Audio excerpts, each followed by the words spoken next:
Assalamualaikum warahmatullahi wabarakatuh. Perkenalkan kami dari kelompok konversi mikroalga Corellia penoicida menjadi bioetanol melalui proses hidrolisis asam dan fermentasi. Sebelum memasuki materi, perkenalkan saya Julius Neka Putra Abadi Nuryansyah dengan NIM 225211106 dan teman saya Zaki Arkan Prabowo dengan NIM 22521. 2252106. Oke, baik. Nah, untuk dari susunan dari metodologi penelitian kami itu terdapat latar belakang, metodologi penelitian, hasil review jurnal, dan rekomendasi penelitian dan kesimpulan. Yang dimana untuk pada latar belakang ini, sebelum kita memasuki materi, itu terdapat masalah di mana pada tahun 2022 sebanyak 1,3 gigaton CO2 dengan 50,6% emisi yang dihasilkan berasal dari sektor energi sebanyak lebih dari 80% yang berasal dari moda transportasi dari informasi Kemenhub 2024. Lalu yang kedua itu di Indonesia itu kendaraan bermotor itu pada tahun 2023 mencapai 125.305.332 unit berdasarkan data BPS tahun 2023. Nah, di mana untuk solusi ini kami memberikan yang dimana bioetanol merupakan bahan bakar yang sangat ramah lingkungan karena menghasilkan CO2 yang rendah. Lalu yang kedua itu alga memiliki potensi besar untuk menjadi bahan baku pembuatan bioetanol. Lalu yang ketiga adalah alga memiliki kelebihan pertumbuhan yang sangat cepat dan cara bertahan hidup yang baik di segala kondisi.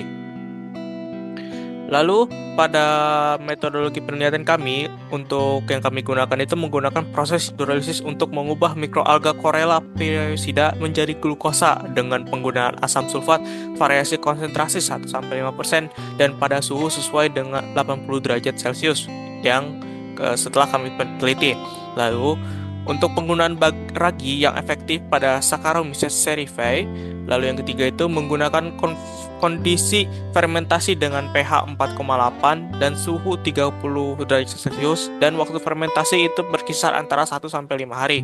Di mana untuk timeline kita sendiri berdasarkan dari jurnal yang kita cari menggunakan yang pertama itu kultivasi, yang kedua itu penyaringan, yang ketiga itu pengeringan, yang keempat itu hidrolisis, yang kelima adalah fermentasi, yang keenam purifikasi, dan yang terakhir adalah produknya, di mana pada kultivasi mikroalga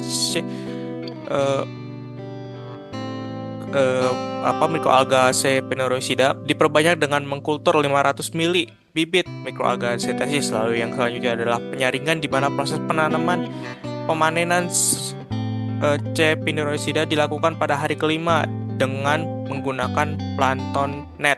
Lalu yang ketiga itu pengeringan, di mana C. penoicida dikeringkan untuk menghilangkan kandungan air lalu dibuat menjadi bubuk. Lalu yang keempat itu pada proses hidrolisis mikroalga kering dengan H2SO4 yang dengan konsentrasi 1-5% pada suhu 80 derajat Celcius selama 70 menit dan dilanjutkan penyaringan dan analisis glukosa. Lalu yang selanjutnya itu ada fermentasi, di mana pH hidrolisat diatur hingga 4,8 dengan NaOH dan ditambahkan ragi Saccharomyces cerevisiae. Lalu yang ketujuh adalah purifikasi, di mana hasil fermentasi purifikasi melalui distilasi disimpan di lemari pendingin kurang dari 5 derajat Celcius. Lalu yang terakhir adalah produk bioetanol. Nah, lanjut oleh teman saya Zaki Arkan Prabowo. Jadi untuk hasil dari review jurnal ini, pertama adalah inclusion study. Yang pertama, bagaimana sih pengaruh konsentrasi asam sulfat H2SO4. Jadi variasi konsentrasi antara 1% hingga 5% signifikan mempengaruhi hasil hidrolisis, di mana pada kondisi asam sulfat 1 hingga 5, proses hidrolisis berlangsung sempurna dan semakin asam 1-5 dari angka itu, semakin asam semakin bagus produk yang dihasilkan dari bioetanol.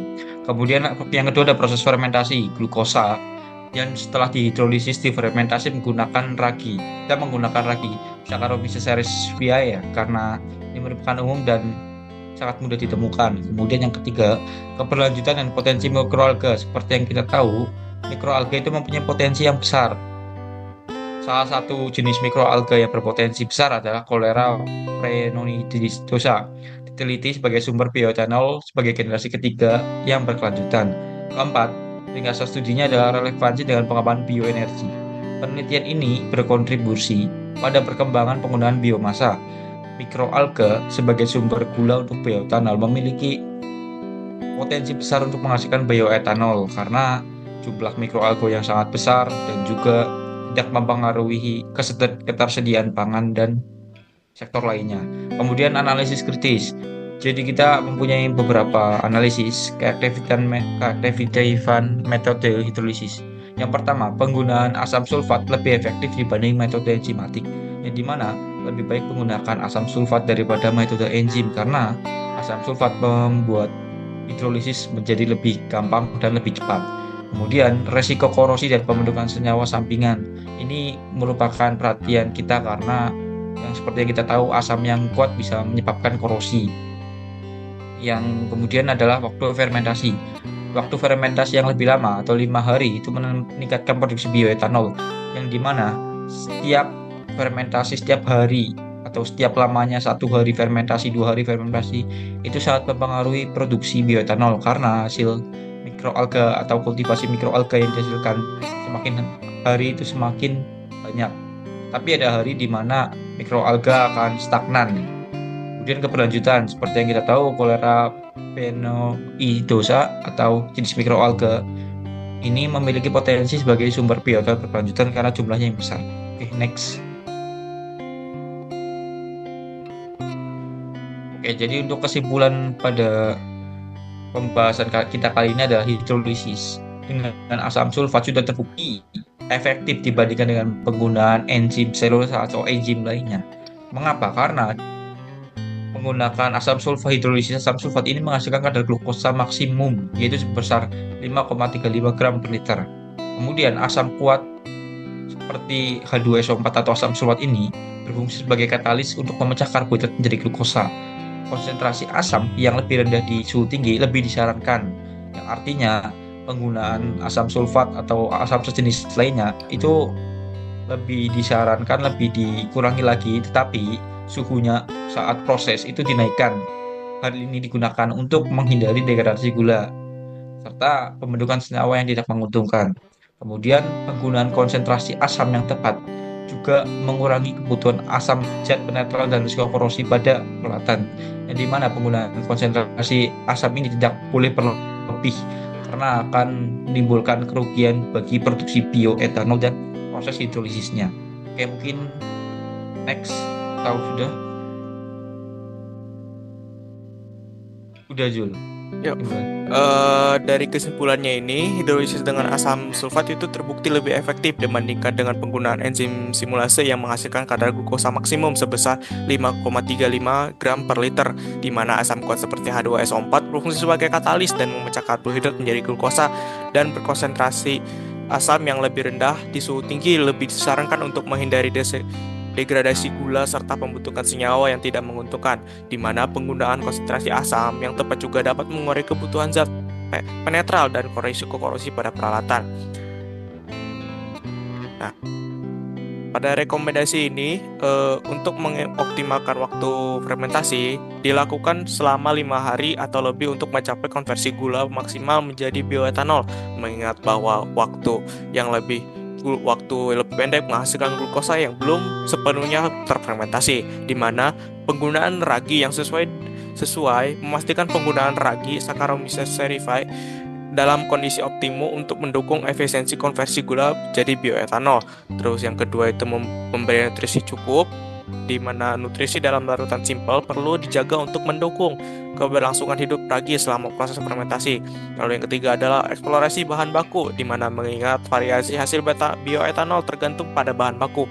Penting untuk mengeksplorasi berbagai sumber karbohidrat yang dapat digunakan dalam proses fermentasi. Baik, sebelum kami menutupkan, mungkin dari yang kami sampaikan itu berupa dari hasil PPT kami ini dari hasil pembuatan PPT itu kan terdapat 5 jurnal yang kami review, di mana pada jurnal review pada masing-masing tersebut menggunakan metode yang sama. Hanya saja untuk hasil akhirnya itu konklusinya itu sangatlah kecil, namun kami menemukan satu yang dimana menggunakan proses hidrolisis menggunakan asam tersebut, yang dimana hasil yang dari ditunjukkan pada jurnal tersebut sangatlah tinggi begitu. Baik, sekian dari kelompok kami. Wassalamualaikum warahmatullahi wabarakatuh.